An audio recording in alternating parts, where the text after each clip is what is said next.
अगर आपको पता लगे कि आपके घर में जो आपका बच्चा है वो 24 घंटे कुछ ऐसे लोगों के साथ रह रहा है, बात कर रहा है जो बस उसे दिखाई देते हैं, आपसे उनका कोई लेना देना नहीं, और वो बातों ही बातों में उससे बोलते भी हैं कि बहुत जल्द हम तुझे अपने साथ ले जाएंगे, ये जानकर आपके पैरों के तले से जमीन निकल जाएगी। और ठीक ऐसा ही हुआ था कांतिलाल के साथ, जो उत्तराखंड के जोशीमठ में अपनी बीवी, बच्चे और अपनी माँ के साथ रह रहा था। लेकिन ये कहानी यहाँ से शुरू नहीं होती है, ये कहानी जाती है पास में, एक ऐसे श्राप के ऊपर आकर खत्म होती है जिसने कांतिलाल की जिंदगी हमेशा के लिए बदल दी।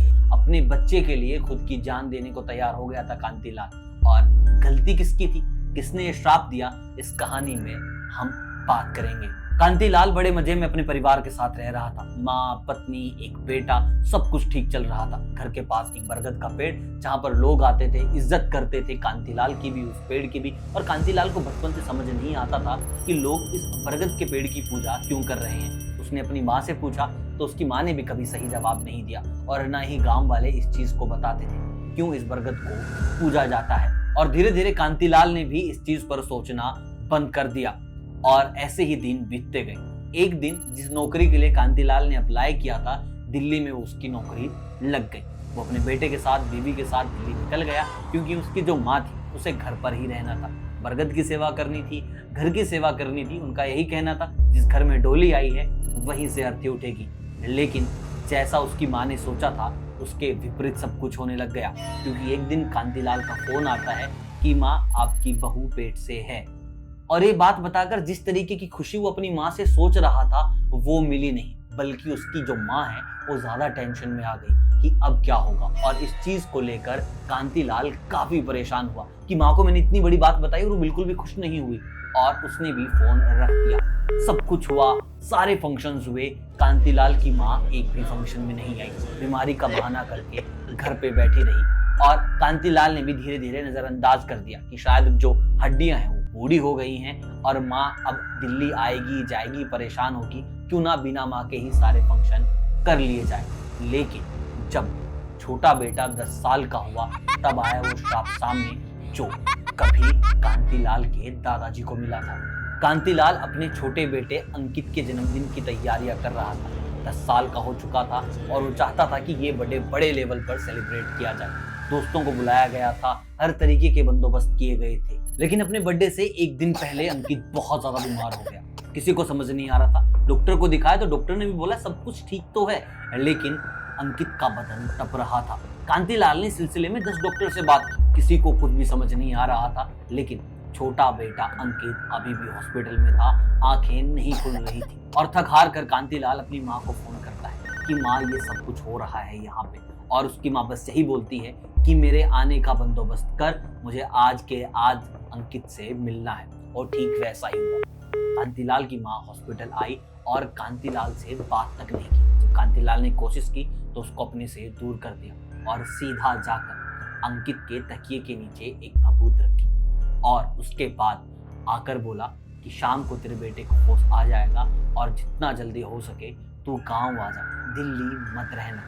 जैसा माँ ने बोला था ठीक वैसा ही हुआ। शाम तक अंकित को होश आ गया, और होश आने के बाद जब कांतिलाल ने अपने बेटे से बात की तो उसके होश उड़ गए। उसने पूछा कि बेटा, आखिर तुझे हुआ क्या था? तो अंकित ने बताया कि पापा, बहुत दिनों से मुझे काफी सारे लोग मिलने आ रहे हैं आप सबके सो जाने के बाद, और कमाल की बात यह है उन सब लोगों में से एक दादाजी भी हैं। मेरे साथ सुबह खेलते हैं, शाम को खेलते हैं, और रात को जब वो आते हैं तो ये कहते हैं कि तुझे मेरे साथ चलना होगा, तुझे मेरे साथ चलना होगा, तेरा यहाँ पर कोई काम नहीं। कांतिलाल यहाँ पर डर गया और उसने पूछा बाकी के लोग कौन कौन हैं? तो उसने ही कहा, आप खुद ही देख लो, सारे के सारे तो यहाँ खड़े हैं। और इस बात के बाद कांतिलाल सारा सामान पैक करके अपने गांव की ओर रवाना हो जाता है कि कुछ तो गलत है। और गांव जाने के बाद उसकी माँ बताती है उसे हकीकत कि ये सब कुछ हो क्यों रहा है। काफी साल पहले जो कांतिलाल के पिताजी के भी पिताजी थे, वो अपनी एक जमीन को लेकर एक साधु के साथ विवाद में थे। जो बरगद जहाँ पर है, ये वही जमीन थी, और कांतिलाल के परदादा ने अपने भाइयों के साथ मिलकर उस साधु का मर्डर कर दिया, और गांव वालों को बोल दिया कि साधु जमीन बेच के यहाँ से चला गया है, और उसकी लाश उसी बरगद के नीचे दबा दी है। और जो ये श्राप था ये उसी साधु का था कि तेरा खानदान, तेरा वंश आगे तो बढ़ेगा लेकिन फलेगा फूलेगा नहीं। ठीक वैसा ही हुआ। कांतिलाल के भाई की मौत हुई और उसके बाद 2 बेटे अंकित और संजय। उसके बाद अंकित के ऊपर श्राप का जो ये मंजर था, ये मंडरा रहा था कि इसको तो हम अपने साथ लेकर ही जाएंगे। और इस चीज का उपाय कांतिलाल की माँ को कुछ नजर आ ही नहीं रहा था। लेकिन उनकी मुलाकात होती है एक बाबा जी से, जो बताते हैं कि आप सबको एक यज्ञ करना होगा। आप, आपके दोनों बेटे, आपकी पत्नी उस यज्ञ में बैठेंगे और मैं आपको अपने पूर्वजों से बात कराऊंगा। शायद तब वहां कोई सॉल्यूशन मिल जाए। लेकिन ये जो यज्ञ है, ये जो तांत्रिक विद्या है, ये खतरों से भरपूर है। यहाँ कुछ भी हो सकता है।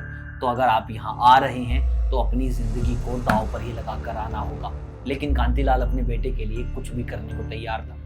अपनी बीवी, दोनों बच्चों के साथ, अपनी माँ के साथ उस तांत्रिक विद्या का हिस्सा बना।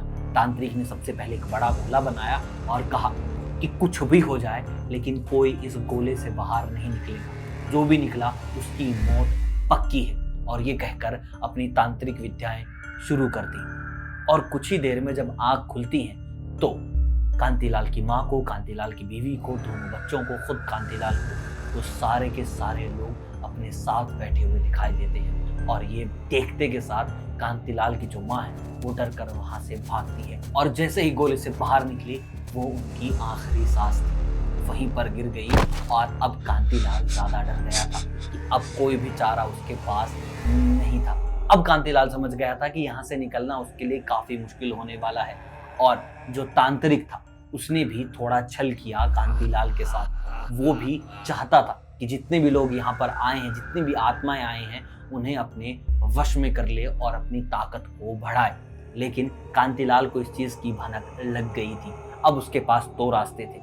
वो क्या तो गोले में बैठे रहता, अपनी जितने भी वंशज थे उनको गुलाम बनाने देता और श्राप जो था वो उतरता ही नहीं। दूसरा चारा कांतिलाल के पास ये था कि यहीं की यहीं से उठे और गोले से बाहर निकले। उसकी जान तो बेशक जाए लेकिन वो उससे पहले तांत्रिक पे हमला करते ताकि ये यज्ञ यहीं रुक जाए। क्या तो बेटे की जान या फिर कांतिलाल की जान, एक तो आज जानी ही थी। और कांतिलाल ने वही किया जो शायद दुनिया का हर एक बाप करता। वो उस गोले से बाहर निकला और तांत्रिक पर हमला कर दिया। तांत्रिक का यज्ञ रुक गया लेकिन इसके साथ रुकी कांतिलाल की सांसें।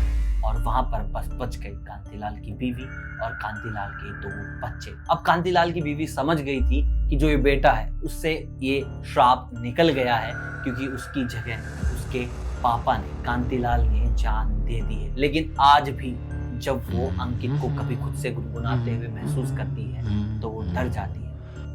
दादाजी वापस तो नहीं आ गए?